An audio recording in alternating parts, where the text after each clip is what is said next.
This is KC9VKV in QSO with PHIL-AE4GH down around E-Town, and we'll be checking out two antennas this morning. The first antenna is the GP9, and the second antenna will be the G7-144. Now the two antennas are gain-wise. Of course, the GP9 comes out at about on 2 meters, 8.5 dBi.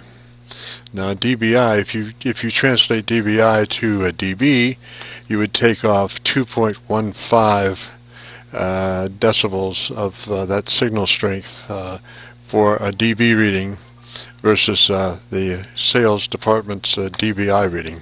But it's a really nice antenna. The GP9 is a dual band VHF and 70 centimeter antenna, whereas the G7-144 from Hustler is a 2 meter antenna only. And I can attest to the fact that the G7 weighs almost twice as much as the GP9, because I was doing trying to get those antennas up as far as I could on the G7. Now the GP9 stands now at about 75 feet, and the G7 is nowhere near that height. It is only at about 37 feet. So there is a height differential between the two antennas. And what I understand is usually the difference of antenna height is measured in, if you double the height of an antenna, it's equivalent to about 5 dB extra gain by doubling the height of the antenna. So if that be the case, the GP9 would be at just starting out of the gate would have a what you would call that, a negative 5 dB marker on it against the G7, because it's twice as high. But making those allowances and working around, Phil's going to help me. We're going to start off with the RADCLIFF repeater, which we're on right now. And Phil, what kind of copy do you have at the moment on the GP9? Well, Jim, you're full quieting on the GP9 here on the RADCLIFF repeater, and like I said, when you went to the 7, you were very, very noisy, and I almost couldn't understand most of what you said. But right now, you're full quieting coming into the RADCLIFF machine, so that one, the 9 is doing way better on this frequency. All right, now if you could guesstimate, this is kind of a sidewalk survey kind of thing, not too technical, but we're having to make allowances for the height advantage that the GP9 has over the G7. So would you say, well, we can't really do that as far as lights, we can only do it as far as noise, but let me go to the from the GP9 to the G7, and we'll again, you can appraise the signal. So stand by, I'm going to switch. Alright, now I've just switched to the G7, and we'll just see if the circumstances still prevail as earlier, that the G7 is, Phil, would you say unreadable or what? Well, that transmission, you were readable, but a lot of white noise in the signal. Not as bad as it was a minute ago, but there was a lot of white noise. The 9 is definitely better in this case. Roger. Now we're going through the RADCLIFF repeater. I've got that as about 37 miles. Let me switch back to the GP9. back to the GP9, and I've got Radcliffe marked as about 37 miles. So and then so we have those conditions to deal with as far as signal strength getting there. The radio I'm using is a Yaesu 2900, doing about 75 watts. All right, let's go to Simplex, Phil, just out of curiosity. 146.520, Roger. Okay, I'll QSY to 146.52. It just takes one push of the button because I've already got on. I'm on an FT8800, and that's already set in the other VFO. I'll QSY there. Roger, Roger. KC9VKV, QSY 146.520.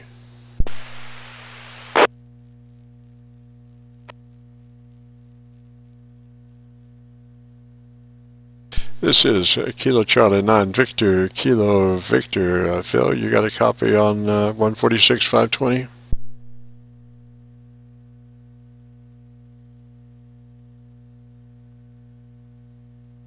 KC9VKV. Phil, you got a copy on 146.520? Guess what? Even the GP9 is not making the trip too well right now. Phil, I'm talking to you on at my South Yagi. Roger. Okay, yep, I got like 3 little bars on you, but you were coming in okay. I didn't hear you on the other antenna. Roger. I guess we're strung out a little too far for a Simplex on the tonight. Roger, Roger.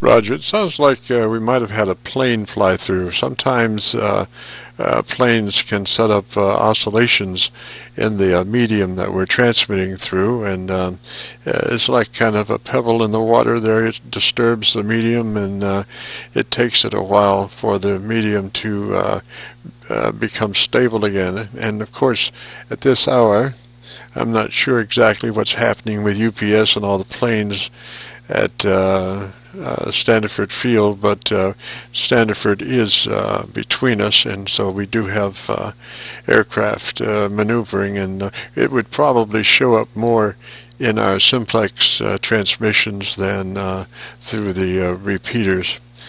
So I guess what we're going to need to do then, Phil, is let's go to another repeater. Let's go to the E-Town repeater, and the one 145.350. Let's go to that repeater if you've got it. If you got a moment. Okay. Yep. Yeah. You were even on that transmission. You were pretty good right till the end, and then all of a sudden you jumped up, and then you kind of faded back down. And you're right. We got the airfield and UPS between us. I haven't heard any helicopter. I haven't heard any Army planes around here. I'm right outside of Fort Knox, but haven't heard anything from over there tonight. With all the rain, they probably ain't doing nothing anyway. But all right, I'll go to the 145.350 on QSY. Roger, Roger. KC9VKV, QSY 145.350. This is Kilo Charlie 9 Victor, Kilo Victor, on E-Town 145.350. Yep, Alpha Echo 4 Golf Hotel. Little white noise in you. I don't know what antenna you're on, but just a little bit of white noise. Your signal, but other than that, it's good. Alright, yeah, I just came off my South Yagi to the GP9. We're on the GP9 right now, Roger. Okay. And so we'll just transmit a little bit here on the GP9. And I also want to try the sister repeater there, the one that we normally use, that has an upset squelch level, but just out of curiosity, we'll try that one too. So again, this is the GP9 on the E-Town repeater, 145350. What do you think about this one, Phil? A little bit more white noise than on the last antenna, but still doable. But the noise is getting louder. All right, so let me move over now to the G7. To the G7, stand by. And we're on the G7. I can see we're having a little aircraft noise situation. Stand by just a moment. Let me look at it. Yeah, I can see the repeater signal fluctuating pretty bad, so there has been an aircraft movement. So would you say that, I know it's hard to equate, but and trying to imagine what 5 dB difference would be, in that the GP9 is so much, at least twice as high as the G7. Roger?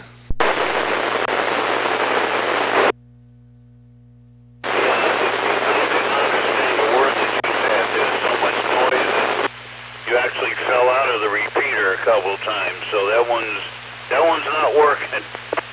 Roger, Roger. Okay, I went back to the GP9, and I was just trying to think. I wonder what another. I guess we've covered most of the repeaters. Do you hit? Oh well, let's see here. Trying to think. I guess Bonneville would probably be maybe too far away for the G7. I think that I've used the GP9 on the Bonneville repeater before, but I guess we've done the main two that would stretch out the difference between the G7 and the GP9. And again, I have to point out that there is quite a height differential between the two. The GP9 is running at about 70 some odd feet, and the G7 is running at about 37 feet. So height, it makes right, or whatever they say, Well, like they said back in the old days, height is might. That's the phrase. That's what I was looking for there. Yeah, and I think the formula is when you double your height, you increase the gain by 5 dB. 6 dB would be twice the signal strength. In other words, if you were to be transmitting at 100 watts, if you had a 3 dB increase, it would be 200 watts. And if you had another 3 dB increase, it would be 400 watts ERP. Then that would be a 6 dB gain.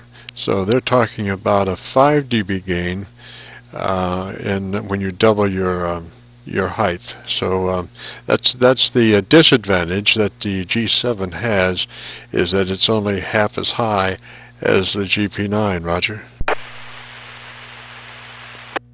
Well, my antenna is only about 30 feet in the air. I've got a Comet GP1. But you're doing fine from over there, getting into the repeater. Like I said, a little white noise in there, but it's totally doable, and conversations can happen. I don't even know if I got Bonneville in my radio. I could look and see, and we could try that if you would like to.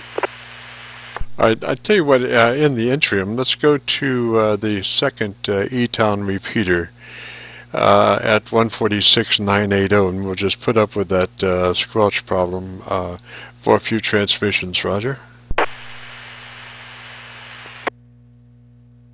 Okay, yeah, we'll go to the 980, and maybe the squelch won't bother us this time, but we'll see. for whatever reason, they reconfigured the antenna and moved it on the tower, and it's only about 2 feet, maybe 3 feet away from the tower. They should have stood it off further, and I'm kind of in a dead spot for it.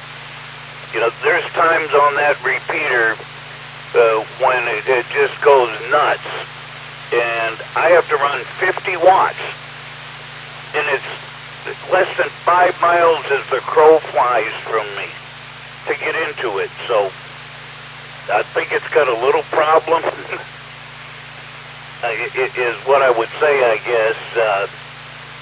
And plus I'm in the shadow, and because they moved the antenna, they moved it so some of those powers that be that lived in town could sit on their reclining chair and hit it with an HT, I guess. And I can't, I'll tell you what, I'm only 4 or 5 miles as the crow flies from it. I can't even hear it with an HT sitting in my house. So that's how bad I get reception on that repeater. So some of what we've been doing tonight may be kind of moved, but I could tell the difference between the 7 and the 9 antennas, and the 9 being higher is definitely better. KC9VKV from AE4GH. Roger that, and just in that last transmission, probably about the last 15 seconds, I did switch from the G7 to the GP9, and I couldn't even hear the difference. There was no white level difference hardly at all between the two antennas.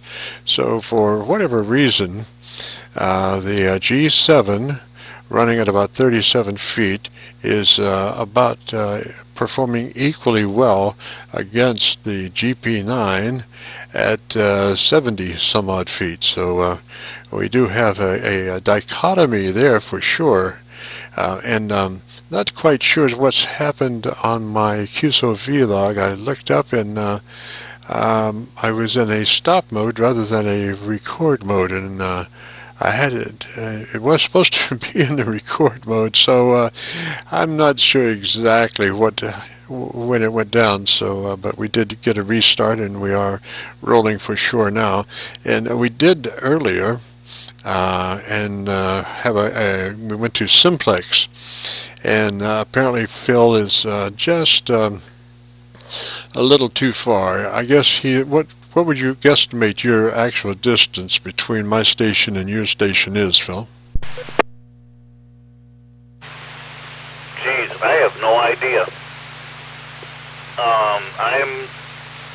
Well, what did you say you were from this repeater? What did you say your distance from this one was? From the RADCLIFF repeater, I think we're about 37 miles. About 37 miles from the RADCLIFF repeater. Roger? Okay, so 37 from the RADCLIFF, and I would estimate you can add about 5 or 6 miles to that in order to be where I'm at. 5, 6, maybe 7, but that would probably be within the ballpark. So we're probably running about 40, somewhere around 43 miles, would you say? Yep, somewhere's in that area. I would estimate. I don't have my computer in front of me, or I'd look up you on QRZ and tell you exactly how far we are, because QRZ would tell me. But yeah, I think somewhere's in that area. Roger.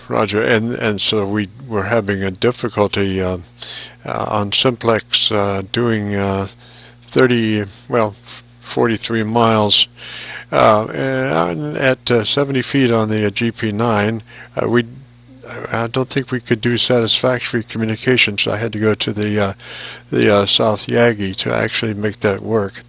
So we are not able to do any comparisons in the Simplex mode, which would probably be the more telling capabilities of the two antennas, but we did have an equal return as far as the E-town repeater on this frequency. Both antennas functioned about almost identical, and there is quite a height differential between the G7 and the GP9 G7 at 37 and the GP9 at about 70. So let's see, did you want to try that? Well, I'm sure Bonneville, well, I don't know. Hang on just a second, Phil. Let me check real quick on Bonneville and see if it's up. W4BEJ repeater. This is Kilo Charlie 9 Victor Kilo Victor in QSO with the AE4GH Phil. And Phil, stand by just a moment and let me check on RADCLIFF and on Bonneville, and I'll be right back. Okay, and you'll have to let me know what frequency that is. I've got a bunch of them in here, and I think I have that one. I hope I do anyway. Roger, Roger. Stand by just a moment.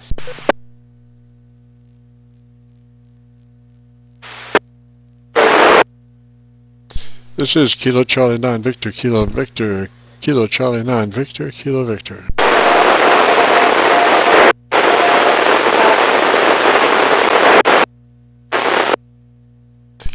KC9VKV.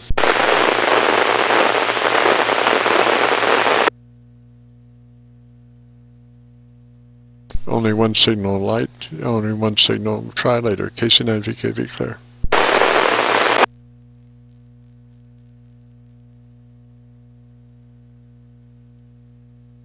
KC9VKV. AE4GH. Roger. Bonneville's not up tonight. No conditions to Bonneville, Roger. Okay, yeah, I may or may not have that one in the radio, and I will tell you, if it's not in my radio, it means that I have tried it before and can't bring it up. I know I've got Glasgow and Hodgenville and something else. I got several in here, not a whole lot, but I've got a bunch of them around the area. And of course, I've several in Louisville, but I mean those are just easy. Roger. That Bonneville is 146,895. 146,895. Roger. Okay, yep, I got that in here. When you said that, I twisted the knob and I got 146,895 programmed, so apparently it must be down, I guess. Roger. Conditions. Sometimes we have, just like you have good conditions, you have average conditions, and then you have bad conditions. And right now we've got some bad conditions to Bonneville. I mean, usually I get, 4 or 5 lights off that repeater. Yeah, I got a lot of good friends down there, but tonight I only get about 1 light to half a light. Well, Phil, I think we've given it a good try here. Again, we're making allowances for the G7 height being only half as high as the GP9.